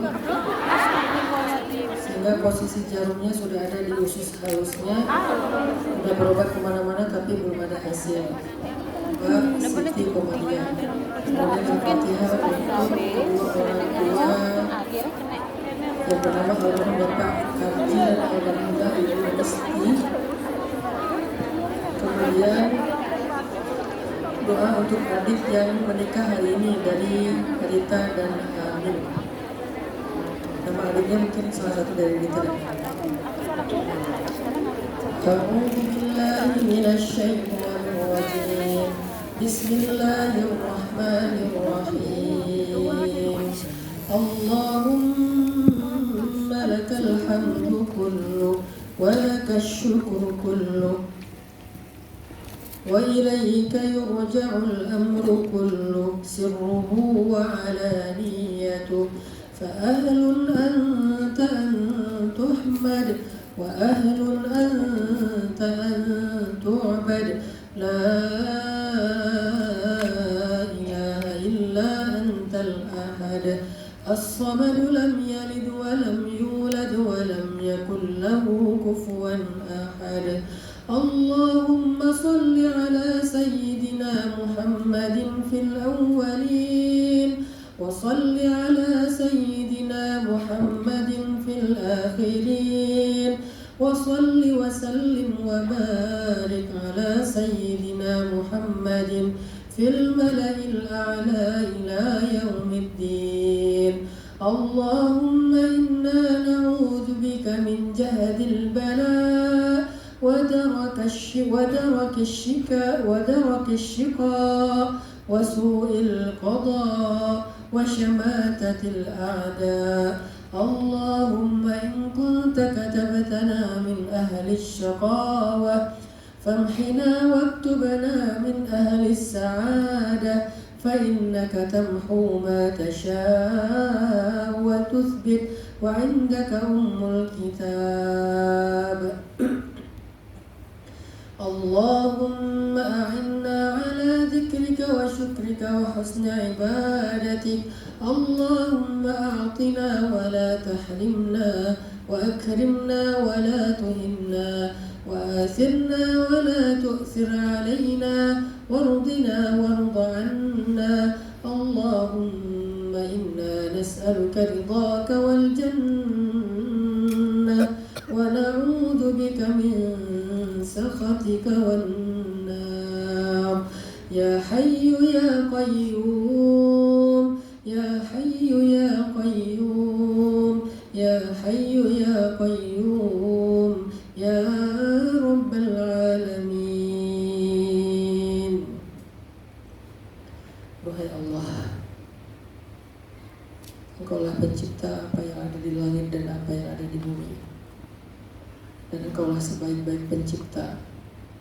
Engkau menciptakan segala sesuatu dengan kekuasaan-Mu dan tidak ada satupun dari ciptaan-Mu yang keliru. Engkau menciptakan matahari, bulan, bintang, galaksi. Engkau menciptakan apa-apa yang sangat besar dan tidak bisa kami bayangkan. Tapi juga Engkau berkuasa menciptakan hal-hal yang kecil yang bahkan tidak bisa kami lihat.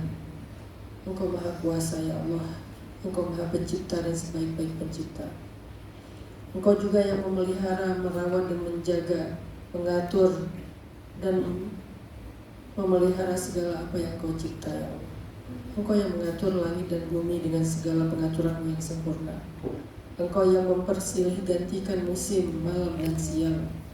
Engkau yang mempergilirkan antara matahari dan bulan. Engkau yang memperarahkan awan dan menurunkan hujan ke negeri-negeri yang tandus yang Engkau pilih. Lalu dengan rahmat-Mu negeri itu menjadi subur, menjadi penuh dengan kebaikan. Ya Allah, Engkau yang mengurus semua makhluk-Mu yang di langit dan di bumi, di gunung, di lautan, di setiap lembah, di semua tempat yang bahkan tidak mampu kami jelajahi. Engkau Maha Sempurna, Engkau Maha Melihat, Engkau Maha Mengetahui, Engkau Maha Mengatur yang besar dan yang kecil. Semua ada dalam pengaturan dan kekuasaan-Mu ya Allah. Engkaulah penguasa yang paling besar, Engkaulah penguasa yang paling agung, Engkaulah penguasa satu-satunya. Semua kekuasaan di bumi ada di dalam genggaman-Mu ya Allah. Ya Rabbana, kepada Engkaulah kami berserah, kepada Engkaulah kami berpasrah, kepada Engkaulah kami serahkan diri kami dan hidup kami. Kami titip keluarga kami, diri kami, hidup kami, masalah kami, masa depan kami, hal-hal yang gaib dalam diri kami. Kami titipkan kepada Engkau ya Allah. Jagalah kami ya Allah, jagalah titipan kami ya Allah dengan penjagaan-Mu yang sempurna. Kami serahkan urusan-urusan kami kepada-Mu ya Allah, agar Engkau mengaturnya dengan pengaturan-Mu yang sempurna. Kami lelah ya Allah, kami capek ya Allah, kami hampir menyerah ya Allah, kami bingung ya Allah, kami kehilangan arah ya Allah. Pilihkanlah untuk kami pilihan yang Kau ridhai. Aturlah hidup kami dengan pengaturan-Mu yang sempurna. Peliharalah kami dengan pemeliharaan-Mu yang baik ya Allah. Ya Rabbana, sembuhkanlah luka kami, luka zahir, luka batin. Hiburlah kesedihan kami. Angkatlah derajat kami dari setiap kesulitan dan musibah yang kami dapatkan dalam hidup. Ya Allah, sesungguhnya Engkau berjanji bersama kesulitan ada kemudahan. Maka berikanlah untuk kami kemudahan-kemudahan bersama dengan setiap kesulitan hidup kami. Jangan biarkan kami sendiri dan berputus asa ya Allah. Temanilah kami di masa-masa sulit kami ya Allah. Ya Allah, angkatlah derajat orang-orang yang telah berbuat baik pada kami. Angkatlah derajat guru kami, orang tua kami, saudara kami, sahabat setia kami, orang-orang yang berjasa dalam hidup kami. Ya Allah, lindungilah kami selalu berada di jalan-Mu sampai akhir hayat kami. Jangan biarkan kami berputus asa di tengah jalan, karena ketika kami mendapatkan ujian-ujian dan kami merasa tidak mampu menjalaninya. Ya Allah, datangkanlah dalam kehidupan kami orang-orang soleh untuk menjadi keluarga kami, untuk menjadi teman dan sahabat kami, untuk menjadi penolong-penolong kami dengan izin-Mu ya Allah. Rabbana, kepada Engkaulah kami adukan keluh kesah hidup kami. Engkau satu-satunya harapan kami. Hasbunallah wa ni'mal wakil. La haula wa la quwwata illa billah. Rabbana atina fid dunya hasanah wa fil akhirati hasanah wa qina adzabannar. Subhana rabbika rabbil izzati amma yasifun wa salamun alal mursalin walhamdulillahi rabbil alamin. Al-Fatihah.